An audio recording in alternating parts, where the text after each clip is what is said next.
All right, so how does it look for Jayden Daniels and company on the field against Cleveland? A Browns defense led, of course, by Myles Garrett.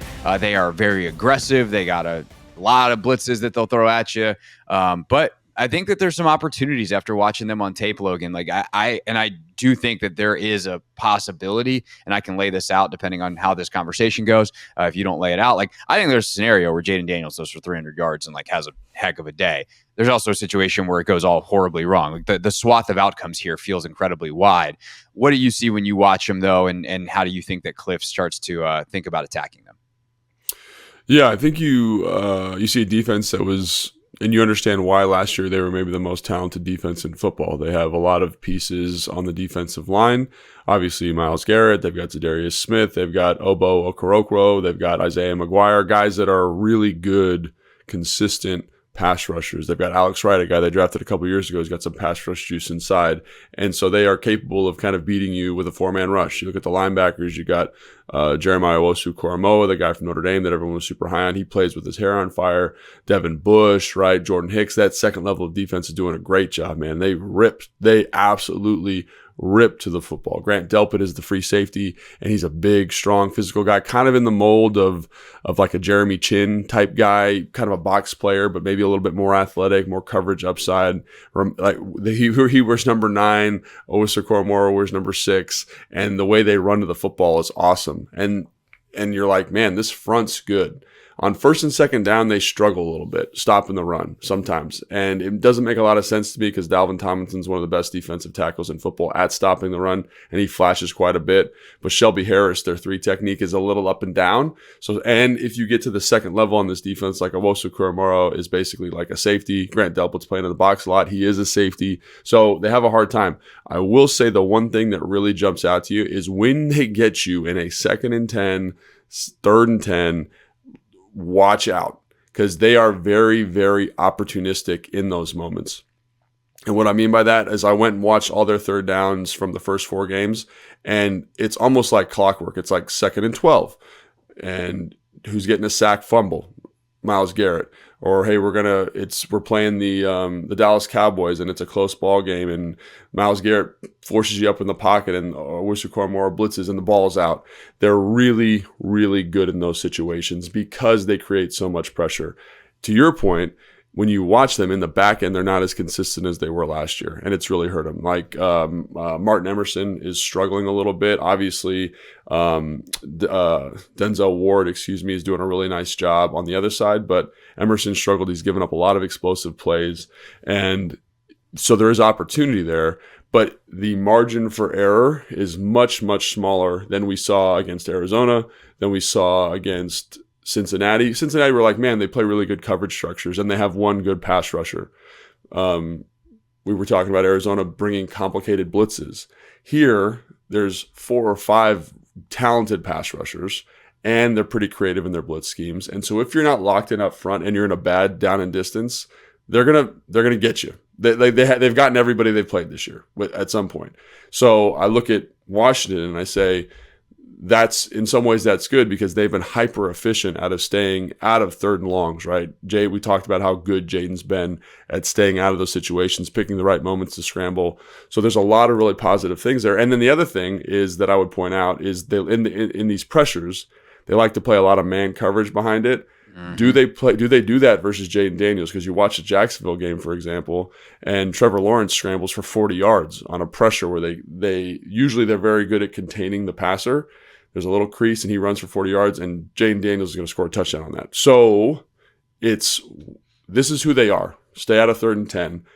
Are they going to shift what they do because of Jayden Daniels' running ability? I think probably a little bit. I think they probably run a little bit more zone pressure, but they're at their core in those long passing situations. They are there to eat you up and heat up the passer. So the number one thing offensively for me, for Cliff, for Jayden, is how do you stay out of those obvious passing situations? And it is more important this week than any other week they've played so far this season. No, totally agree. I don't know how much they're going to change because that's not just like Jim Schwartz is Jim Schwartz. Like this dude's been around forever, and he is man blitz, like cover zero, like let's get after it kind of guy. Now sometimes he's got more exotic stuff in his back. Maybe I should give him more credit than that. But like he's going to be aggressive. The question is how, and maybe he does zone it up a little bit more on the back end. But it's actually the man coverage stuff where I think that Jayden could be really dangerous, not as a runner but as a thrower. In watching some of these pressures and some of these situations, there are a ton of opportunities missed by quarterback inaccuracy. Like the back end coverage is not sticky. There's some like obviously like there's plenty of plays you can find where it's real good. But the way that Jayden has thrown the football this year and his accuracy and just the precision and the timing and everything that he's had, if he hits guys in stride, you're gonna have serious yak. You're gonna have major explosive plays, and it's not just gonna be down the field. And I will say, I think there's opportunities down the field. Some of the stuff that we saw against Cincinnati and some of the stuff that we saw at LSU, frankly, some of these box fades, one-on-one coverage, like Cliff will tighten down the splits, give more room to the sideline and like, hey, it's one-on-one coverage. We know it. Let's let it rip. Like some of these throws are the ones that Jayden has lived on. And then you add in the quick game stuff and the accuracy. And I think that there's huge opportunity. That said, he's got to do it with guys in his face and pressure in a muddy pocket and guys around his feet in a way that I don't know that he's had to really do in the NFL. So this is a test. Like if he can merely do what he's done so far, he could throw for 400 yards. But the test is nowhere close to what he's had so far. The test is going to be much, much more difficult, I think. And I do think that like forget guys around, his face, if you will. The how does he do with guys around his feet? That is something that I know is a kind of a question coming into the year. And I think they've done a relatively good job of making sure that he hasn't had to deal with that a whole ton. If he's going to make the throws like he did to Luke last week, where he just backs up and then rips one, off platform, sick. But I think that is kind of going to be the test and some of the adversity that he faces this week in terms of trying to stay even 90, 85% as accurate as he has been, because expecting him to complete 85% of his passes every week is a ludicrous level of expectation. Yeah, and I think when you look at the team that he struggled most with this year, and again, it's his first game, is Tampa Bay, and they heated him up a little bit. And this is a different type of pressure because they have different type of athletes. And I think Tampa Bay did a great job against the Commanders in terms of bringing pressure, and Jayden did a really good job of handling it as a runner.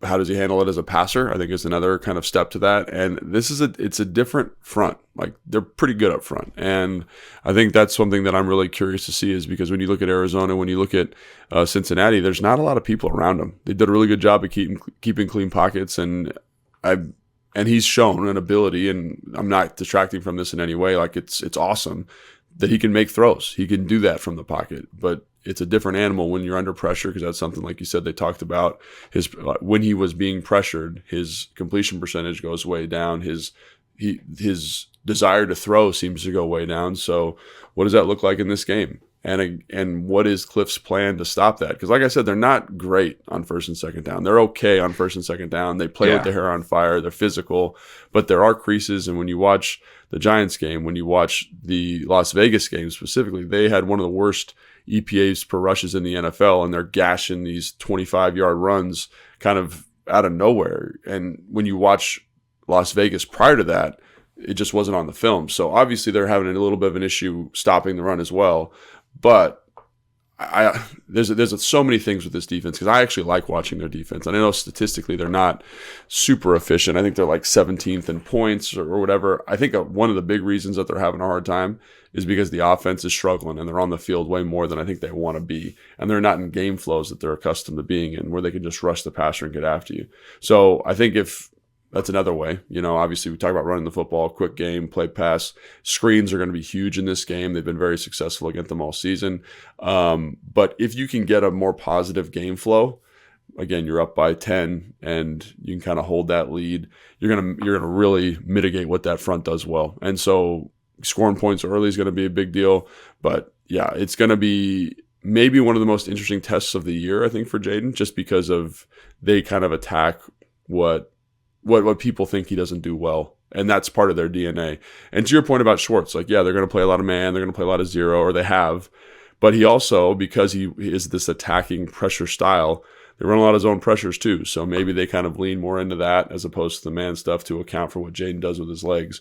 But I think that's going to be a really interesting chess match. And it's kind of one of those things where for Cliff, it's he knows who Jim Schwartz wants to be. Jim Schwartz knows who Cliff wants to be. How do they adapt to the adaptation of the other person? I think is going to be really, really compelling in this game also. Yeah. So let's focus on the thing that might actually be the bigger story then, because like we all talk about Jayden in the past game and all that kind of stuff, but like I think they probably come out and try to run the hell out of the football. Like Yeah. I just pulled up the next gen stats preview on NFL Pro, and it gives you just like an overall passing efficiency, overall rushing efficiency, pressure rate, and its advantage, to either side. It's got a 5-star advantage to Washington in the rushing efficiency category. Yeah. Washington is number 2 in the NFL in overall rushing efficiency. The Browns defense is 20th in rushing efficiency. So I think agreed. Like, can you, if, hey, you're going to throw a bunch of pressure on second down, well, let's loft the ball over your head screen style and like, let's get out. And Austin Eckler on track to play per Dan Quinn on Wednesday. So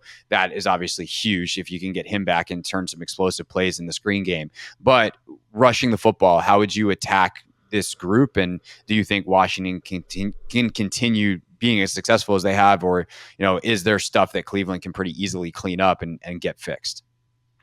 Yeah, I think the thing about Cleveland that it reminds me a little bit of Cincinnati, and it's like everyone's like, oh, we got to run the ball versus Cincinnati, and our rushing efficiency in that game specifically, outside of the Austin Eckler big run, was not great. They play in a very similar style. They are fast to the football. They're physical. I think they're bigger and more physical up front than any team we've played outside of Tampa Bay this year. So I think what is the wrinkle this week? We talked about versus Arizona, how Cliff and Anthony Lynn did a great job of creating kind of some new stuff for them to look at, some new fits for them to kind of deal with. And I think that's the thing that's super important, because Owusu Koramoah, the Grant Delpit, Devin Bush, they are fast to the football. They're fast downhill, and they have to be because they're not very big. And we just mentioned Dalvin Tomlinson. Like, he's excellent. He's excellent. So you got to kind of account for all those different pieces. However, when there is a crease and the linebackers get up to the second level, they're not big linebackers. They're not big guys. So you can move them off the spot and you can create a crease. It's just, what is that wrinkle? Because I don't think if you run, one of our most successful runs, or one of the Commanders' most successful runs this year has been the play side guard center pull to the front side of the run. I think that fits in what they really want to do well, which is run fast to the football, box it in, and kind of run sideline to sideline. I think you want to think more attacking downhill, more vertical runs. And obviously you want to sprinkle in both, but I would expect the emphasis to shift a little bit, because when you look at the runs that have been successful, it's been we're going to run right at you, and we're going to make you stop. We're going to make you fit these runs, and we're going to be a little bit more physical. We're going to negate your athleticism a little bit. So I think that's something I would expect to see. And then the changeup be what you described, like the perimeter runs, the screen games, get outside, and because they're so used to running downhill, you've created space horizontally. And Cliff's done a great job of that, of having a great feel for that, no matter the opponent. I think when you look at New York Giants, for example, obviously Dexter Lawrence is one of the best defensive tackles in football, and they came out with a ton of perimeter screens early, and then they've kind of earned the right later in the game to attack the interior because they had displaced people. So Cliff, I trust him to come up with an excellent plan because he's shown the ability to do that, but I think the wrinkle this week will be really interesting. I would probably attack downhill first and then work the perimeter second.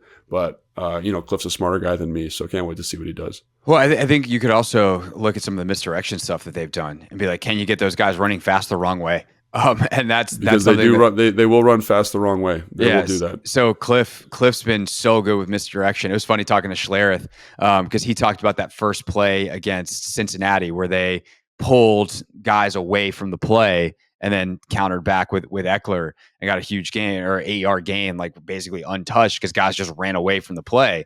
And Mark was like, I pulled that for Cliff because I wanted to ask him. He's like, I don't know what to call this. Like, I've never seen this. What is this?